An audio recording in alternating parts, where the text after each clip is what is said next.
ہماری گفتگو کا موضوع ہے قضا، کفارہ اور فدیہ وغیرہ کے احکام۔ میری دعا ہے خالق کائنات جل جلالہ ہم سب کو قرآن و سنت کا فہم عطا فرمائے اور قرآن و سنت کے ابلاغ و تبلیغ اور اس پر عمل کی توفیق عطا فرمائے۔ اگر خدا نخواستہ کسی کا روزہ ٹوٹ جائے تو شرعی طور پر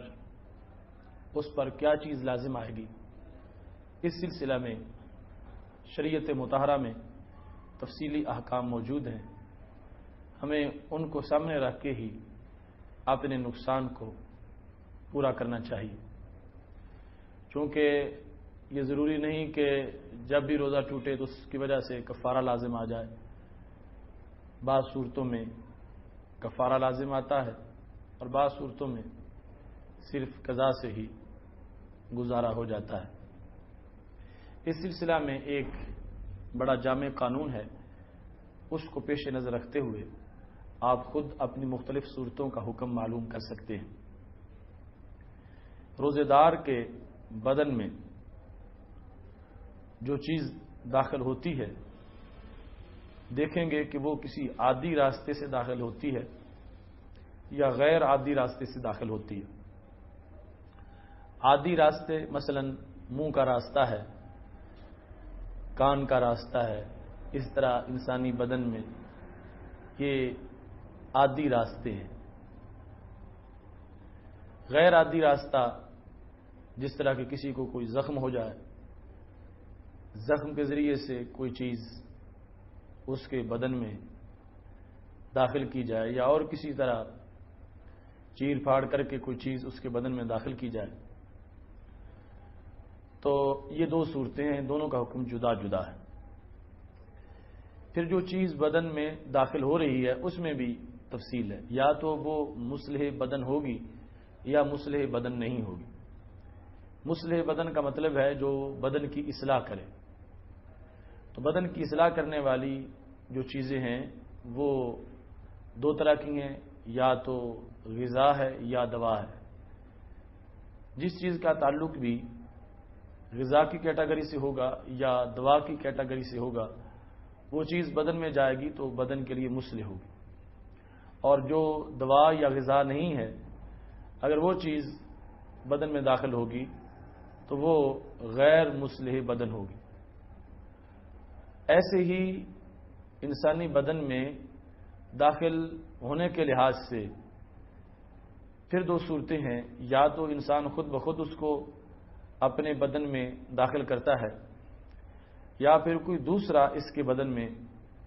اس چیز کو جو دوا ہے یا غذا ہے اس کے علاوہ ہے اس کو اس کے بدن میں داخل کرتا ہے۔ تو ان تمام جہتوں کو سامنے رکھتے ہوئے ہم ایک قاعدہ کلیہ سے اپنے مختلف احکام کو سمجھ سکتے ہیں۔ عادی راستے سے چیز داخل ہو اور وہ ایسی ہو جو کہ مصلح بدن ہے، اور اس صورت کے اندر کہ خود انسان اس کو اپنے بدن میں داخل کر رہا ہو، تو یہ وہ صورت ہے جس کے اندر جرم کامل طریقے سے موجود ہوگا، تو روزہ ٹوٹ جائے گا اور اس کی وجہ سے کفارہ لازم آئے گا۔ اور اگر چیز ایسی ہو اس میں وہ چیز مصلح بدن نہیں ہے اور وہ انسانی بدن سے کے اندر اس کو داخل کیا جا رہا ہے عادی راستے سے، آگے خواہ وہ چیز جو ہے وہ خود داخل کرے یا کوئی اس کے فعل سے اس کے بدن میں داخل کی جائے، تو اس صورت کے اندر اگر وہ چیز مصلح بدن ہے، وہ چیز مصلح بدن نہیں ہے اور اس کے اپنے فعل سے اس کے بدن میں داخل ہو تو پھر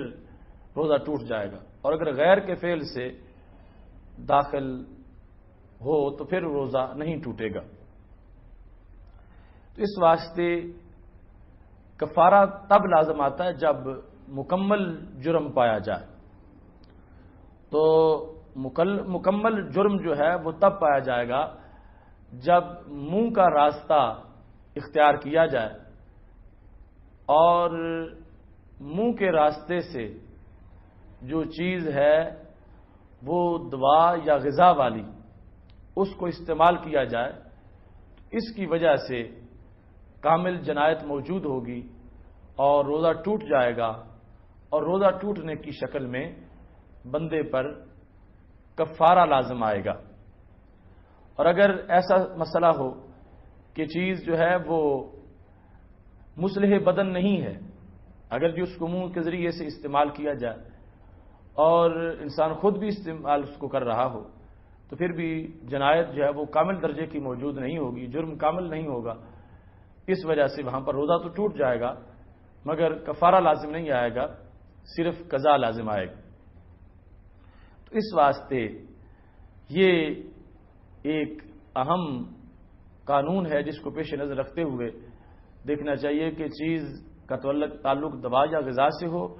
اور اس کو منہ کے راستے انسان جان بوجھ کے استعمال کر رہا ہو، ایسی صورت کے اندر روزہ ٹوٹے گا اور روزہ ٹوٹنے پر کفارہ لازم آئے گا، اور اگر ایسا نہیں ہے تو پھر روزہ تو ٹوٹ جائے گا مگر اس پر کفارہ لازم نہیں آئے گا۔ تو کفارہ تب لازم آئے گا جب افطار صورتاً بھی ہو اور مانن بھی ہو۔ صورتاً ہونے کا مطلب یہ ہے کہ وہ چیز منہ کے راستے اندر جائے، اس کے سوا کسی اور راستے اندر نہ جائے، اور مانن افطار یہ ہے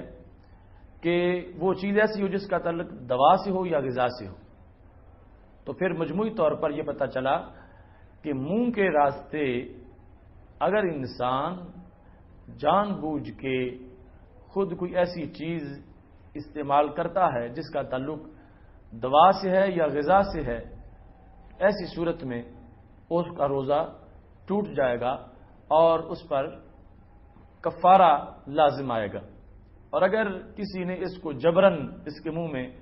ایسی چیز ڈال دی جس کا تعلق دوا یا غذا سے ہے، روزہ ٹوٹ جائے گا مگر اس صورت میں صرف قضا لازم آئے گی، کفارہ لازم نہیں آئے گا۔ اب یہ ہے کہ کفارہ کیا ہے؟ کفارہ کا لغوی معنی ہے گناہ کو جھاڑنے والی چیز۔ تو روزے دار سے جو گناہ ہو گیا کہ اس نے روزہ رکھا تھا اور ایسا کام کر بیٹھا، ایک تو یہ کہ اس نے ایسی چیز استعمال کی جس کا تعلق دوا سے تھا یا غذا سے تھا اور منہ کے ذریعے اس نے استعمال کی، یا پھر معاذ اللہ وہ حالت روزہ میں اپنی بیوی سے صحبت کر بیٹھا جانتے ہوئے، تو ایسی صورت میں روزہ ٹوٹ جائے گا، کفارہ اس پر لازم ہوگا۔ کفارہ اب وہ چیز ہے جس سے گناہ جھڑ جائے، تو کفارہ اس صورت میں وہی ہے جو قرآن مجید میں زہار کا کفارہ ہے۔ اس کی تفسیر کچھ اس طرح ہے کہ رسول اللہ صلی اللہ علیہ وسلم کے پاس ایک شخص آیا اور آ کے کہنے لگا، ہلک تو اہلک تو، یا رسول اللہ صلی اللہ علیہ وسلم میں خود بھی ہلاک ہو گیا اور میں نے ہلاک کر دیا۔ رسول اللہ صلی اللہ علیہ وسلم نے پوچھا، ماذا صنعتا، تم نے کیا کیا؟ اس نے کہا، واقعات امراتی فی نہار رمضان متعمدن، کہ میں نے رمضان المبارک کے دن میں جان بوجھ کے جانتے ہوئے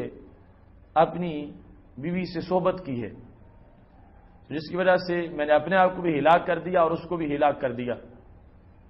تو اب بتائیے میرا یہ جرم کیسے معاف ہوگا؟ روزہ توڑنے کی وجہ سے، جس صورت میں نے روزہ توڑا ہے، مجھ پر کیا چیز لازم آتی ہے؟ تو رسول اللہ صلی اللہ علیہ وسلم نے فرمایا، آتق رقبتن، تم غلام آزاد کرو۔ فقال لا املک الا رقبتی، کہنے لگا کہ میں تو کسی چیز کا مالک نہیں ہوں، صرف اپنی میری گردن ہے جس کا میں مالک ہوں، تو میرے پاس کچھ نہیں کہ جو میں غلام آزاد کر سکوں۔ تو رسول اللہ صلی اللہ علیہ وسلم نے فرمایا، اگر تم غلام آزاد نہیں کر سکتے، صم شہرین متتابعین، تو پھر پے در پے 2 مہینے روزے رکھو۔ تو وہ صحابی کہنے لگے، حل جانی ما جانی الا من الصوم، کہ پہلے جو کچھ مجھ سے ہوا وہ روزے کی وجہ سے ہی ہوا۔ مطلب یہ تھا کہ 2 مہینے پے در پے روزے رکھنا میرے لیے نہایت مشکل ہے کہ میں پہلے ایک روزے کے اندر میری ایسی کیفیت ہوئی کہ میں اس کو توڑ بیٹھا، تو اب 2 مہینے اس کی جگہ روزے رکھنا میرے لیے بڑا مشکل ہے۔ تو رسول اللہ صلی اللہ علیہ وسلم نے فرمایا اطعم 60 مسکینا، تم 60 مسکینوں کو کھانا کھلاؤ۔ تو وہ صحابی کہنے لگے لا اجد، یا رسول اللہ صلی اللہ علیہ وسلم میرے پاس تو موجود نہیں ہے۔ حدیث شریف میں ہے کہ مدینہ شریف کی دونوں حدوں کے درمیان مجھ سے کوئی بڑا فقیر نہیں ہے۔ تو رسول اللہ صلی اللہ علیہ وسلم کے پاس ایک ٹوکرا کھجوروں کا آ گیا، تو آپ نے فرمایا فرقھا علی المساکین، چلو تم یہ کھجوریں مسکینوں پر تقسیم کر دو۔ یعنی تم غلام بھی آزاد نہیں کر سکتے تھے، 2 مہینے پیدر پہ روزہ بھی نہیں رکھ سکے، اور تم 60 مسکینوں کو کھانا بھی نہیں کھلا سکتے، تو لو میری طرف سے یہ کھجوریں لے جاؤ اور ان کو مساکین پر تقسیم کر دو تاکہ تمہارا کفارہ ادا ہو جائے۔ فقال واللہ ما بین لابطی المدینہ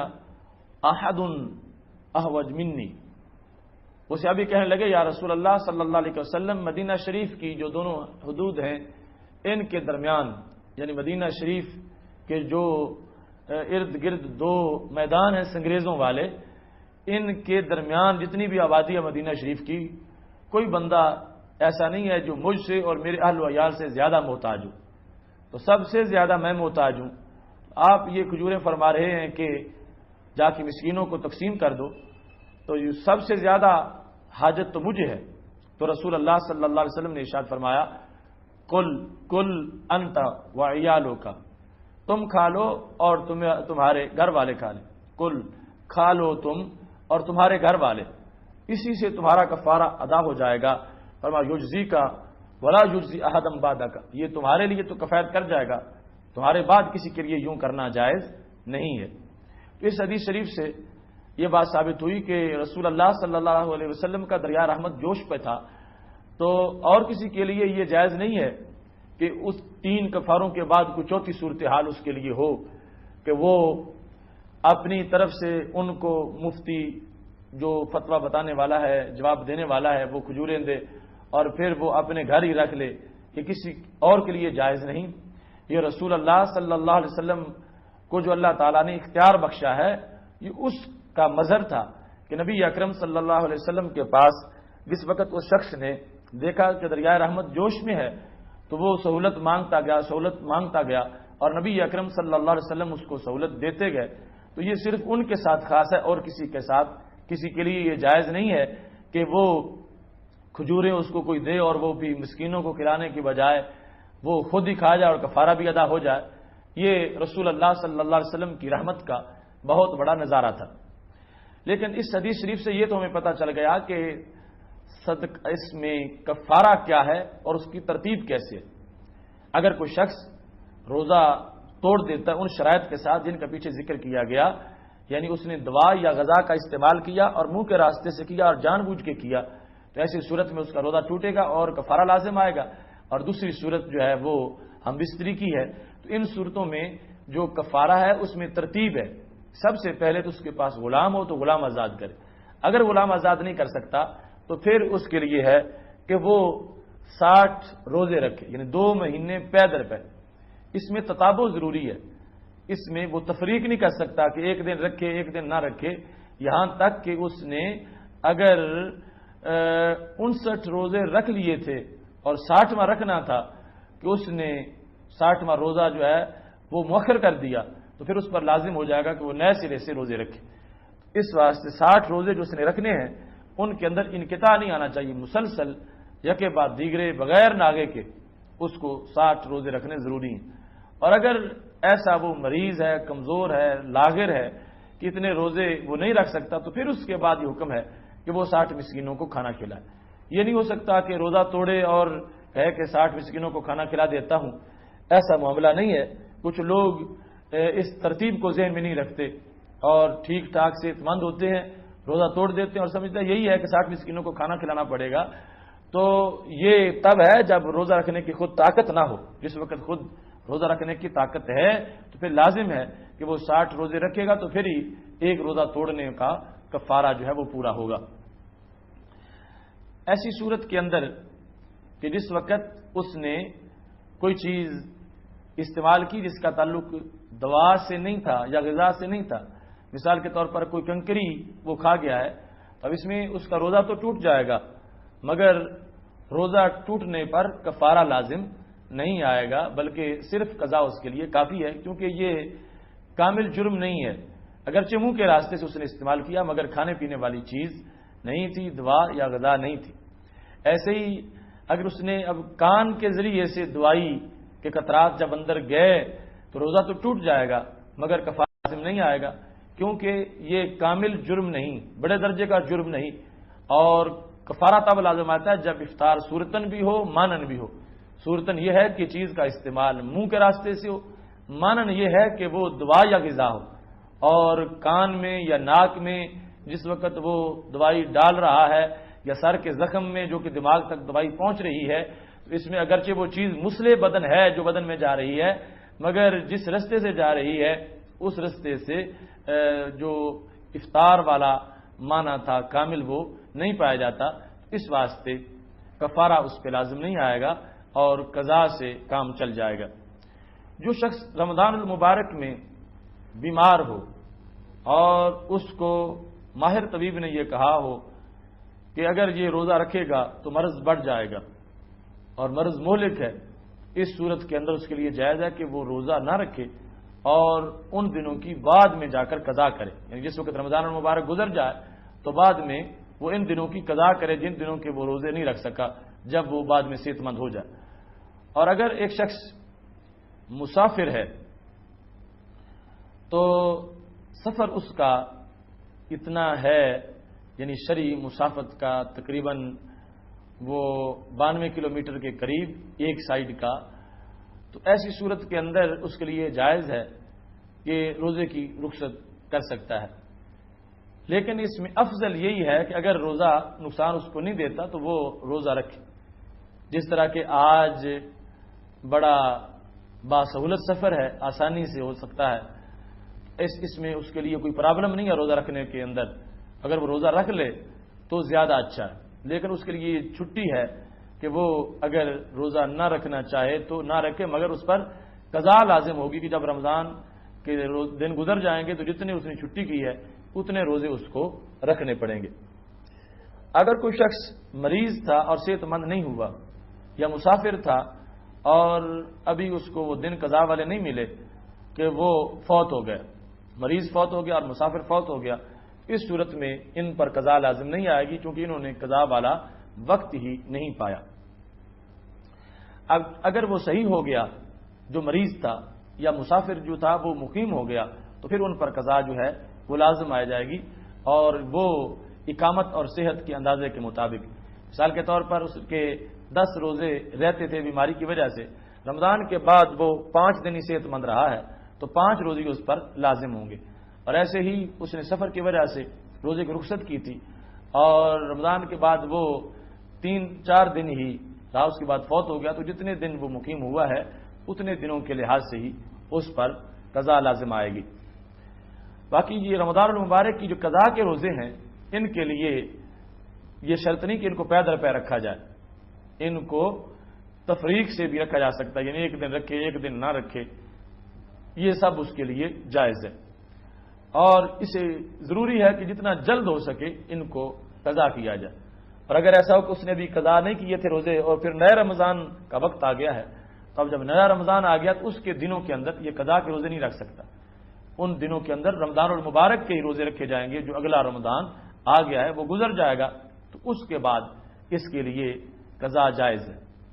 حاملہ عورت اور ایسی دودھ پلانے والی عورت جو ہے، اگر اس کو یہ خطرہ ہو کہ روزہ رکھنے سے اس کی اپنی جان خطرے میں ہے یا اس کے بچے کی جان خطرے میں ہے، ایسی صورت کے اندر اس کے لیے یہ جائز ہے کہ وہ روزے کی رخصت کر لے اور بعد میں وہ روزے کی قضا کرے۔ ایسے ہی جس وقت ایک عورت مخصوص دنوں میں ہے، حالت حیض میں یا حالت نفاس میں ہے، تو ان دنوں کے روزے اس پر اس کی چھٹی ہوگی، یعنی روزہ رکھنا اس حالت میں جائز نہیں ہے، مگر بعد میں قضا کرنا لازم ہے۔ ان دنوں کی نماز کی قضا تو بعد میں نہیں ہے، مگر روزے کی قضا جو ہے وہ بعد میں ضرور ہے۔ اب یہ ہے کہ جس وقت ایک شخص اتنا بوڑھا ہو چکا ہے کہ نہ تو روزہ رکھ سکتا ہے اور نہ بعد میں اس کے صحت مند ہونے کی کوئی امید ہے کہ وہ یہ بدن مضبوط ہوگا اور